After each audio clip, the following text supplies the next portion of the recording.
चल रहा था वहाँ पे। और हमें, आप कहाँ से आए? दिल्ली से। दिल्ली से। आप क्या कहना चाहोगे इस सरकार के खिलाफ? सरकार के खिलाफ की बात नहीं है, बात है कि जो एक आजादी छीन ली थी लोगों से, जो एक संवैधानिक जो अधिकार था प्रोटेस्ट करने का, अपनी बात कहने का, अपना जो राइट टू मूवमेंट था, right to freedom of expression था, जो अपनी बात हमारे संविधान के जो अधिकार थे लोगों के, जनता के कॉन्स्टिट्यूशनल राइट से, वो छीनने के लिए यहाँ पे जंतर मंतर पे किसी को भी प्रोटेस्ट करने की आजादी नहीं थी। 1 घंटे बाद ही उठा के ले आते थे और थाने में ले आके मारते थे और उसके बाद में शहर के बाहर ले जाके रात को छोड़ देते थे। यहाँ पे अलाउड ही नहीं था। पहली बार यहाँ पे इतना लंबा प्रोटेस्ट हुआ है, पहली बार इतना लंबा प्रोटेस्ट हुआ है 2013 के बाद में, जब निर्भया मूवमेंट के बाद ये पहली बार हुआ इतना लंबा आंदोलन। उसके बाद सबसे बड़ी जीत, सारी की सारी डिमांड सरकार को झुकना पड़ा। सरकार की जो ईगो थी, घमंड था, अहंकार था, जो उनका खोखला अहंकार जमीन पर घुटने पे फैला गया उनका। उनके नेता सारे के सारे करेंगे तो क्या करेंगे, उनको कोई रास्ता नहीं बचा था उसके अलावा। अगर आपको नहीं लगता कि ये सरकार सिर्फ धर्म पर राजनीति करती है? ठीक है, देशभक्ति और धर्म की आड़ में फुल भ्रष्टाचार करती है ये सरकार। एक तरफ नाम लेगी भगवान का, एक तरफ नाम लेगी देशभक्ति का, और उसके बीच में अड्डानी अंबानी सारा देश बेच के वहां पहुंचा दिया इन्होंने। आखिर जो बुलेट ट्रेन कहां से कहां चल रही है?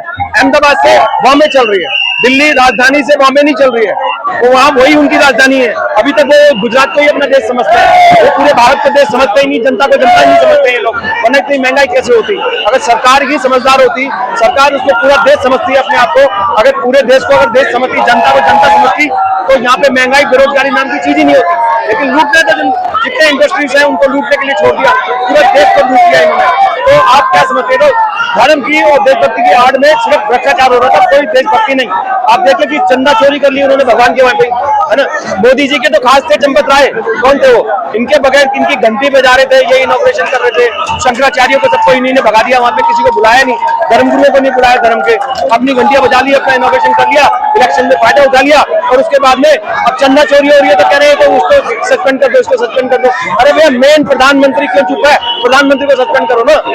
चंदा चोरी भगवान के जो धर्म के पैसे थे, जो चैरिटी के पैसे, उसको ही खा गए ये लोग। ना ये धर्म के ना देश के हैं, किसी के नहीं है, सिर्फ पैसे के लोग हैं, भ्रष्ट लोग हैं एक नंबर के। इनको जल्दी से जल्दी सरकार जाएगी तभी देशवासियों का भला होगा, और कोई रास्ता नहीं है। आप मतलब ये कहना चाहोगे ये पूरी की पूरी सरकार भ्रष्ट है?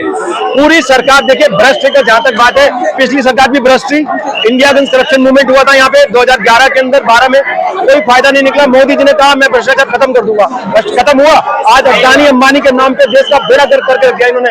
हर चीज बेचती, हर कोस्टल एरिया, पूरा समुद्री इलाका जितना भी 3 तरफ से समुद्र है भारत में, सारा कोस्टल एरिया, पोर्ट भी उसको दे दिए, एयरपोर्ट भी उसको दे दिए, हाइड्रो प्रोजेक्ट लगा रहे हैं। अभी सिक्किम के अंदर हाइड्रो इलेक्ट्रिक प्रोजेक्ट था, 25 मजदूर मर गए कल परसों, बेचारे को 1 रुपया नहीं मिला, उनको कोई भी कंपनसेशन। मर गया गरीब आदमी की कोई वैल्यू नहीं है देश के अंदर। सिर्फ अड्डानी अंबानी और पैसे वाले खोखली बातें, धर्म की और देश की सिर्फ खोखली बातें। लोगों को लॉलीपॉप दिया हुआ चूसने के लिए कि आप बैठ जाओ, क्योंकि धर्म, भारत के लोग धर्म को बहुत मानते हैं।